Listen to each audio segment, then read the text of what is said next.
Hi everyone, it's Randall with Carter Hill Honeybees, and in today's video I'm going to do the first inspection of these nucs I picked up last Saturday. They've been here for 5 days. I just walked down through here and inspected the entrance a few moments ago. They all seem to be doing good. Now what I'm looking for today, I just want to see what the brood pattern's like, and as you can see I'm prepared. I'm going to get a sample and I'm going to do a mite wash and see where they're at. I need to get a baseline number. If any of them has over 2 mites in the wash, then I'll treat every one of them. One down on the very end is the colony. I started with the extra queen and I brought it up here. These are all Italian queens, and I'm kind of keeping those together for the time being. I may over time turn them into bee making colonies, but right now I need to get them out here and let them get some honey for me right now. But anyway, we're going to do an inspection, do a mite wash and see where they're at. If there's more than 2 mites in the wash, I will treat all of them. All right, let's get started. Good amount of bees in here, so that's a good indication right off the bat. I'm already familiar with this strain of bees. He uses a queen producer I've used in the past. So their bees are typically really gentle and pretty easy to work with. Pretty good brood pattern right there. I want to look for young larvae right off the bat and see if they're getting adequate nutrition. Okay, here's lots of young larvae. So yes, they've got plenty of worker jelly, so that's very good. Very happy with that. So this is an ideal frame to get my mite sample from. I just want to look carefully, make sure the queen's not on here.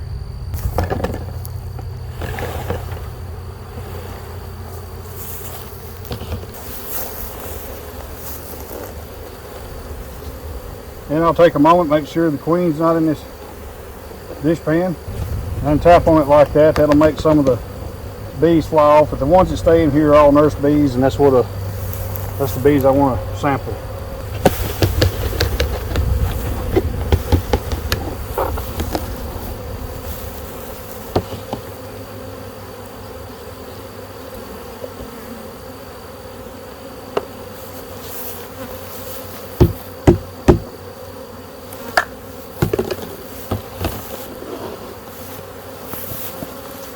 So I just dump my sample in there and I'll give it a couple of swishes up and down.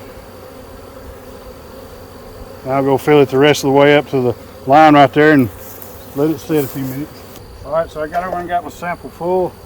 I stirred it about 10 seconds, and so far no mites has come down. Usually with that Dawn Ultra, if there's a high mite count, within the first 15 seconds they're going to start raining down, kind of like a snow city. So I suspect we're going to have a very low mite count. And he always has bees to sell every year, this particular beekeeper. And he sells out every year. I think he sells 30-something nucs a year. So for him to do that successfully and not have to replenish his own losses all the time, he pretty much has this under control.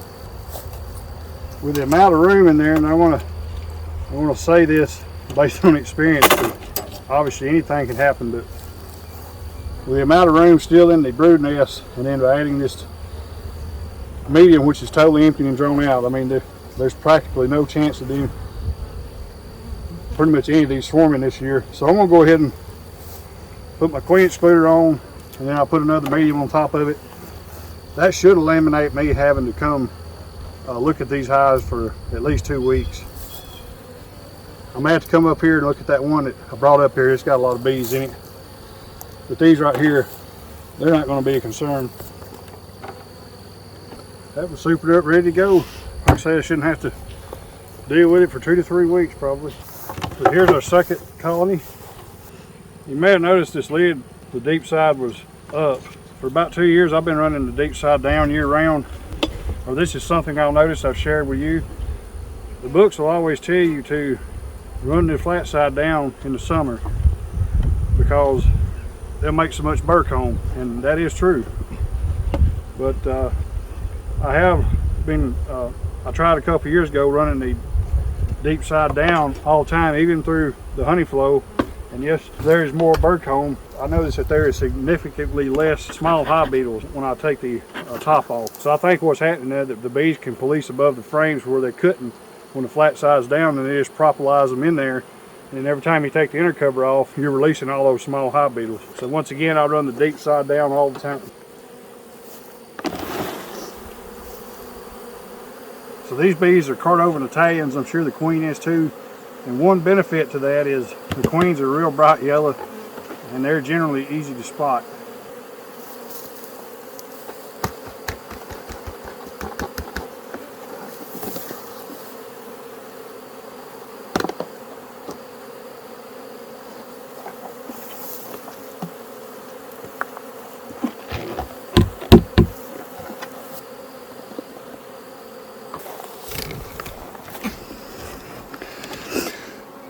So here's the first one I did. There's a couple bits of pollen in there, but 0 mites. And all right, I got over there and filled the container the rest of the way with the soapy water, the Dawn Ultra, and did about a 10-second swirl. And there was 2 mites that fell or come through. So I set it there, and I'll let it sit a few more minutes till I get this one done, and then I take the other samples. That's going to be about 5 minutes, and then because the bees are still alive and kicking around in there a few minutes, they knock a lot of the mites off themselves. So that's one reason you don't have to swirl the Dawn Ultra as much. But if there's any more than 2 shows up, then I'm going to have to treat.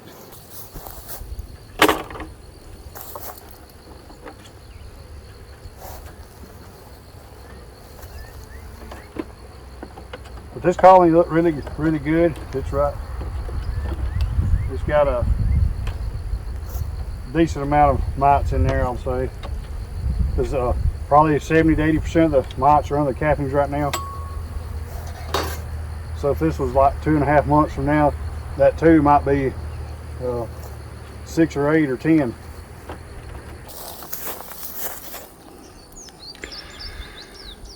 So here's the results. There was no more mites come down.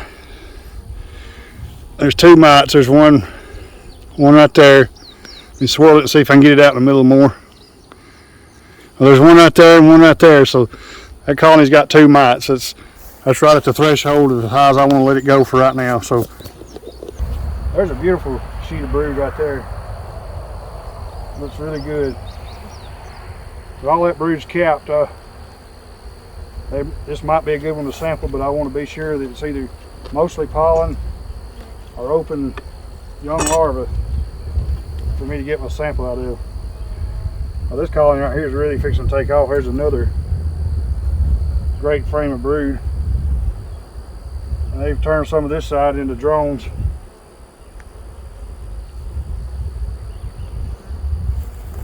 So I'm probably going to move that towards the outside a little bit. Yeah, another couple of weeks, this colony here is going to be blowing and going. Okay, there's a good amount of young larvae on this frame, so I'll get my sample from it. So after filling that container up, the initial swirl of about 15 to 20 seconds. No mites so far, so that's good. I'll go ahead and get this supered up, get my queen extruder on and put it back together.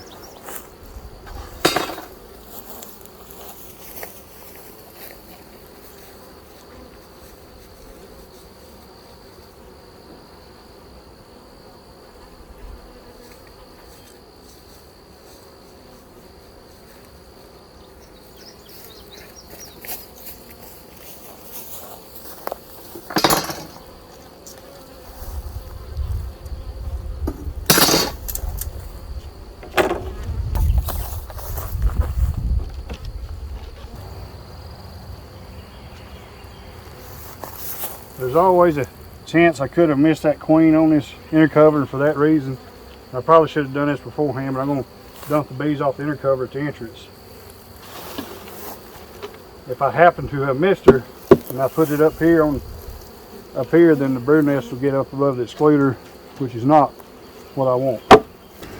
Alright, there's the 3rd colony, and so far, well actually I say so far, it's been over there 4 or 5 minutes. There's no mites in there in that wash, so that one's good. So On to the next, we got 2 to go. So there's a good frame of pollen. I'll get my sample from that. So after going over there and putting the rest of the Don't Ultra water in there and swirling it about 20 seconds, I got 1 mite to fall.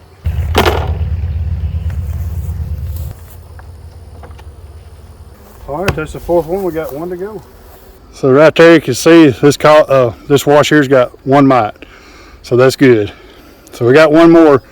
If we can keep it below 2, then I'm going to wait and treat immediately after honey harvest. So far so good. Let's get the last one. A little bit of comb up here. This might be the strongest one. And the nectar flow, like right now that's starting, you know, if you pull your inner cover or your top off and you see this many bees and white wax up there, it's just almost a guarantee you need, you know, especially if you've got dealing with drawn out comb, you probably need to go ahead and put at least 2 up there now that we're out of the danger of it getting cold. Or you can put 1 to 2 foundations of mediums up here, or 1 deep. If you let this go much longer, you're going to have a swarm on your hands. So let's see what we got underneath. So I may have to actually look through this one since they done got some comb up here just to be sure. They shouldn't be, but you never know. We're dealing with bees. But this colony's got wall-to-wall bees. So this frame here is practically full of nectar. And right there's the frame I need. Lots of young larvae being fed, lots of pollen. So this frame will be full of nurse bees. Yeah, you got lots of young larvae here. So the queen more than likely would not be on this frame because I didn't see any eggs, but you still want to look carefully for her. So this right here will go to show you. I started to say this before I took my sample, but this colony here would be the highest risk to have the most mites because it's obviously going to have a bigger brood nest, a lot more bees. And that holds true after going over and filling the container with bees or filling it with water the rest of the way, doing a 20-second swirl. There's already 4 mites at the bottom, so it means I'm going to have to treat these. And since they're all here together, I'm going to treat this as one superorganism. I'll go ahead and treat all of them except for the one on the end, which is done being treated. I'm not going to treat it again. So I'm going to quickly look for swarm cells just to be safe. I don't think there's going to be any. It's not totally plugged out. Another couple of queen cups. Let's see if there's any activity. Nope. I'm going to go ahead and knock them back. When I put the treatment on there, that if it does like it did the rest of my bees a few weeks ago, it should shut this queen down a few days, which will hurt a little bit with honey, but I'll take that to have healthy bees. Yeah, that's the end of it. So there's no swarm cells like I suspected. Well, if I wasn't going to have to treat, I would go ahead and put my medium here and then 2 or 3 on top of it, but being that I'm going to have to treat, I'm going to go ahead and put a medium of quinine fluid and a medium on top, and that'll be the depth of the double deep. And that'll be the configuration I want to have on these as I treat. Alright, that's the 5th and the last one. So, and I misspoke about that one over there, that colony number 3. When I did come back, I forgot to mention, I don't know why I said 2, but I remember, but it actually had 3, so I had. Alright, here's the last of the 6 colonies here. This was not a package swarm or nuke. Now, the queen in here I got with the package bees. I went ahead and got an extra queen. And she's going to be pretty and yellow like the ones in the package bees, but these, I made the split with carniolan, so man, look at the amount of bees in here. And I hope I'm not too late. But this is definitely ready for supers. See white wax on top of frames like this, you're really you're pushing your luck. You're just a little too late, and you're probably leaving honey and money on the table. If you're trying to get maximum honey production, you want to try to get your supers on before you see white wax on top of your frames. All right, I'm gonna go ahead and pull a few of them and see what we got. Already I see a couple of cups. And they're empty, thank goodness. A lot of brood has emerged out of here. Yeah, there's some young larvae back there. So she's over here on the outside frame laying. Awesome frame of pollen and some brood in the middle right there. Yeah, she's laying that frame up. She's got plenty of room. This colony's nowhere near plugging out. It's just, I put about 6 or so frames of brood in here.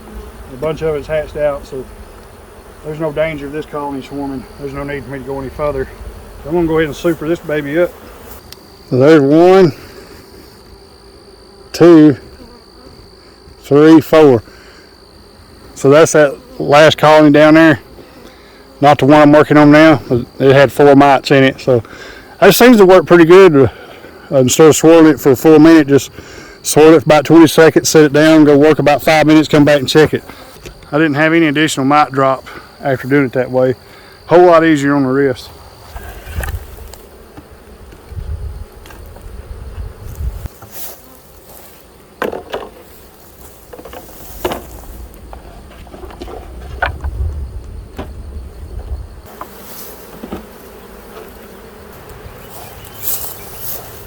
And there we go. Once again, this is a split I made 3 weeks ago. A lot of brood, a lot of bees. I put 3 mediums on here, 1 medium, a queen-inch lure, and 2 mediums. So the brood nest will have plenty of room to grow. There's no danger of them swarming. I'm 98% sure this colony will not swarm this year, at least not in the next 2 months. So, and then they got ample room to put back here. Shouldn't have to come around and do anything to this one for 2 to 3 weeks. So there we are. The first inspection of my 5 nucs are complete. I'm well satisfied with them.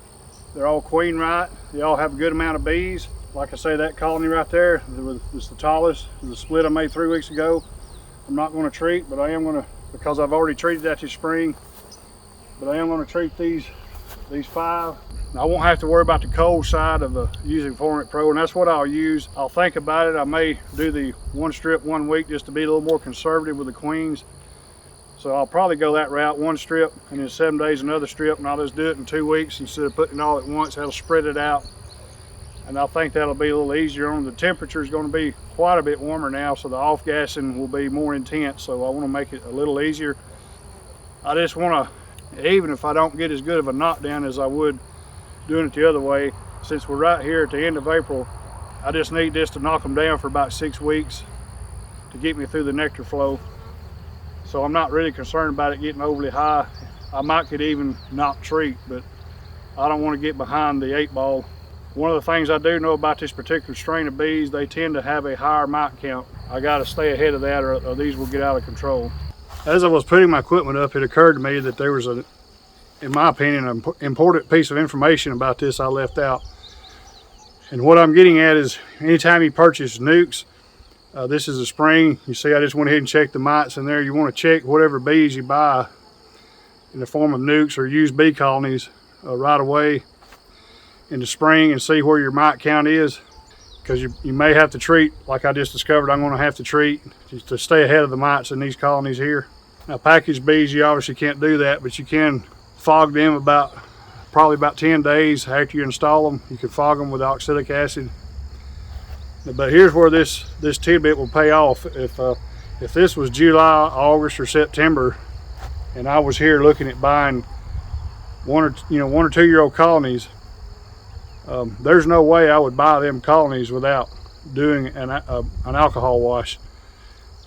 Buying bees at that time of the year, like here in Alabama, without checking and knowing where your mites are, you're just asking to lose a lot of money, in my opinion. I certainly would not do it without checking and knowing.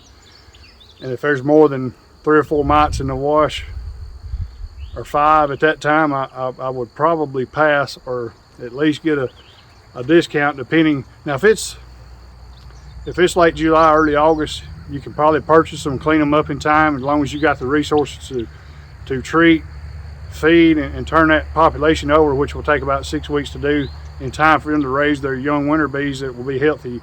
You can probably go ahead and buy it, but I would probably negotiate for a lower price. If you buy them in late August, September, you're not going to have time to do that, and if your mite count is high, you stand to lose quite a bit of money on that purchase right there. So that's just a tidbit I wanted to share about this. If you buy colonies in the late summer, early fall, you definitely want to check for the mites and see what the numbers are, because that's where the losses are going to come at that time of the year pretty much. I appreciate you for joining me for this video today. Never stop learning, and we'll catch you on the next one.